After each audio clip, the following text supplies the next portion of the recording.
Kiamat. Kiamat besar. Bung sakit dan kurang sihat sepanjang kempen pilihan raya Sabah 2025.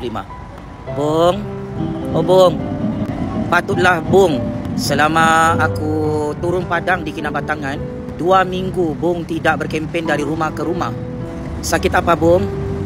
Takkan kau sakit kerana kau tahu GRS dan calon YB akan menang dan kasih timbangan untuk pilihan raya Sabah 2025? Kau masuk hospital dan sakit.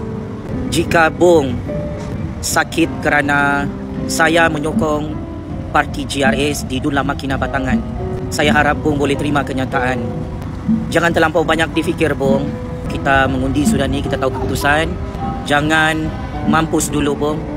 Johai Nizam Shah dari parti GRS menang di Dun Lama Kinabatangan sampai kau terlantar di hospital.